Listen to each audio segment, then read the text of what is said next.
everybody, Styx here with the Token Minorities, bringing you another episode of the mini-series Styx versus the top of the ladder.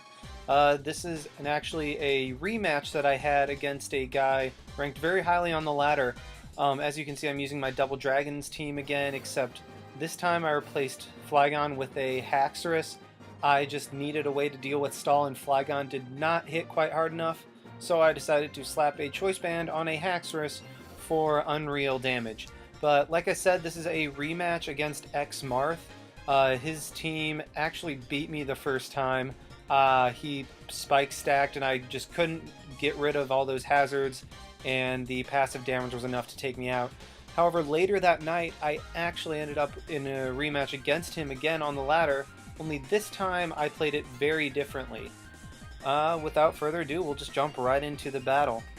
Now he leads with his Frostlass, which is what he led with last time, and instead I lead with my Scarf Hydreigon instead of my Infernape, which is the norm because I tried to flinch with Dark Pulse. And right here I'm just able to knock his Frostlass out with 2 consecutive Dark Pulses as he gets 1 layer of spikes and an Ice Shard off. And right here he goes into Lucario.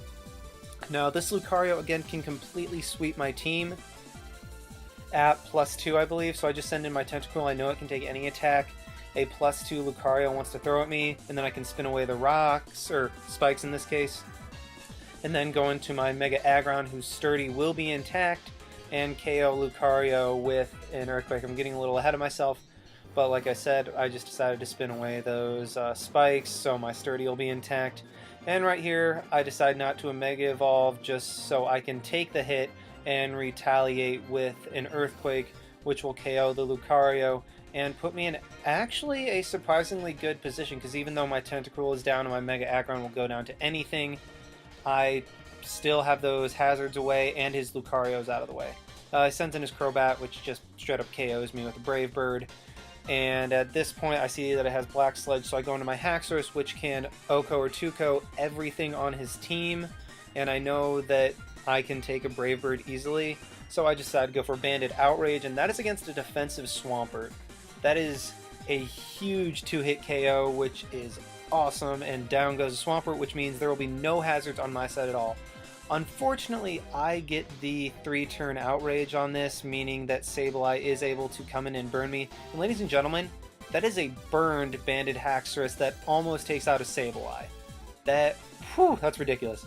But anyway, I know he's going to recover, or at least I thought he would, but he decides to knock off my Hydreigon's Choice Scarf. I guess he predicted the switch, and at this point I'm just going to go for a Dark Pulse, get some damage off, and I see that it does 42%, meaning that he will probably be able to stall me out, and so I'm just going to go for Dark Pulse after Dark Pulse. At some point he's going to have to hit me with something, and right there I thought that he was just going to try to burn me, considering he could take another Dark Pulse, so I just went for a Draco. That didn't go the way I expected. So I just had to go into Haxorus and just try to break him with Outrage and probably die in the process. But maybe I'll get a crit, who knows? I mean, that does a lot of damage, and he just decides to knock off my Choice Band at this point. But still, my Outrage will be doing enough to where like he won't be able to recover that much from it. And my Haxorus will just go down to the burn damage at the end of this turn. So it really doesn't matter. Haxorus, you did a great job.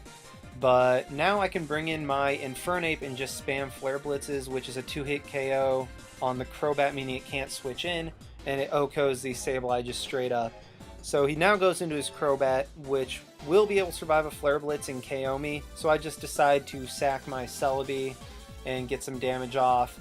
And at this point I thought he was going to try to Roost, considering defensive Celebi can't do anything to Crobat, but he just decides to take me out, and then he U-turns into a Shaman, which means that I'm going to go into Infernape again and Flare Blitz everything. That is a clean Oko on the Shaman, and once his Crobat comes back in, I'm just going to be able to destroy it with a Flare Blitz.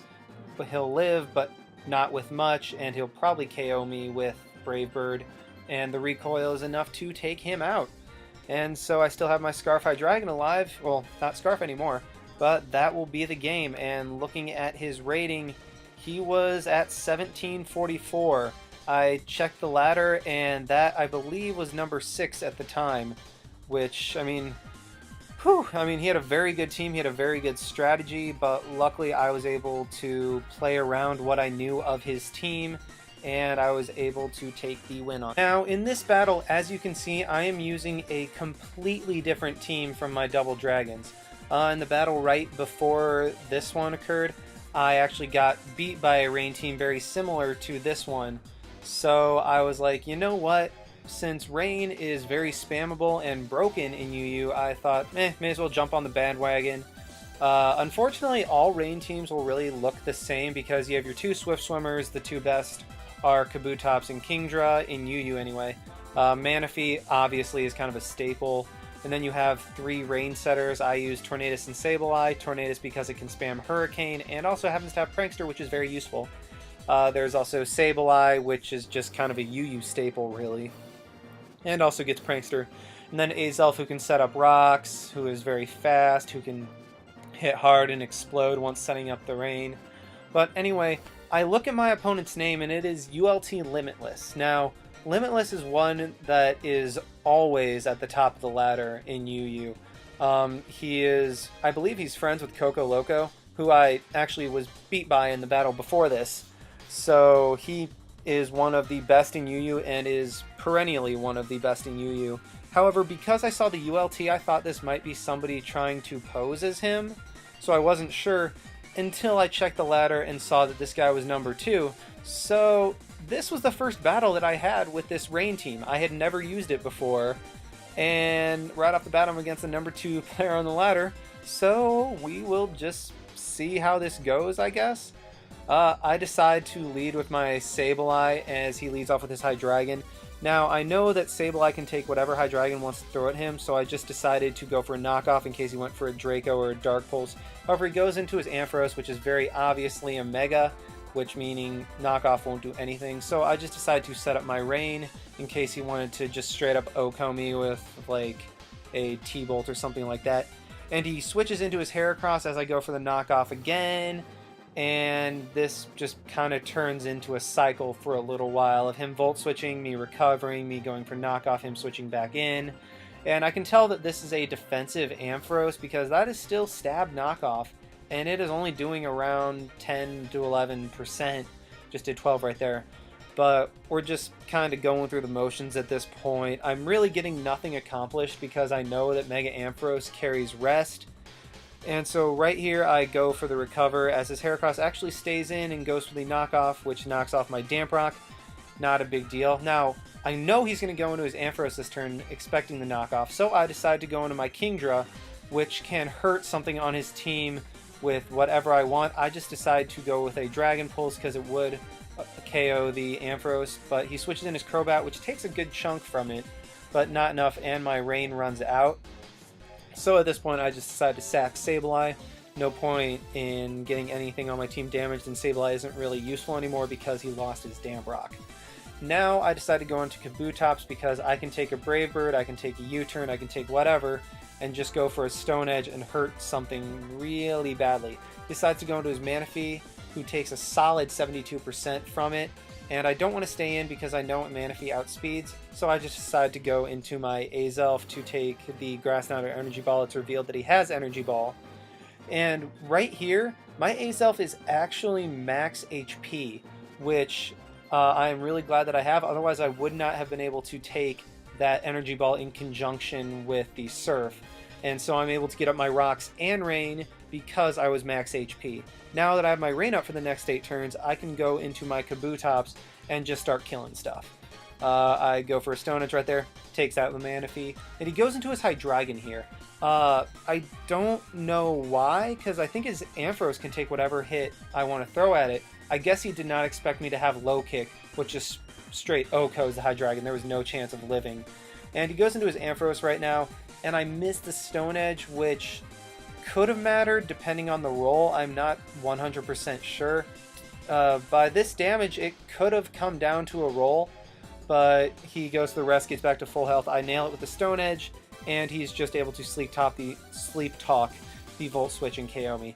Now he goes into his Heracross, meaning that I can just go into my Kingdra right now and again start killing stuff with Surf, Hydro Pump, Draco, and or Dragon Pulse.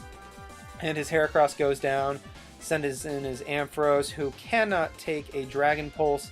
And at this point, I still have a Turn of Rain left. I still have my Damp Rock, Prankster, Tornadus, and I still have my Manaphy. All he has is Jirachi and Crobat, who would not be able to take me out, especially because Jirachi would not be able to flinch spam me because Manaphy has Hydration, which would have cured that paralysis immediately. And at this point, he just decided to scoop, and that was the game. Looking at his rating, he was 1738. And I know that X Marts was higher, but this was a different time on the UU ladder, to where 1738 was good enough for number 2. I came back the next day, and it turned out that ULT Limitless was ranked number 1 at like 1776 with this same team. So a team that I had just made it and never used before was actually able to beat him. So I thought that was pretty cool. But question for you viewers, do you have any idea what the ULT is? Because I've noticed that as an increasing trend, especially among the better players in UU. Like I know Coco had it, Limitless had it, and then X Marth, the first guy in this video, now has it. So if any of you guys know what that is, just leave a comment. And yeah, that's the video, guys. Like, comment, subscribe, all that jazz. Check out our Twitter page, blah, blah, blah, shmeh, shmeh, shmeh. And yeah, this is Styx signing out. Why not? See you guys.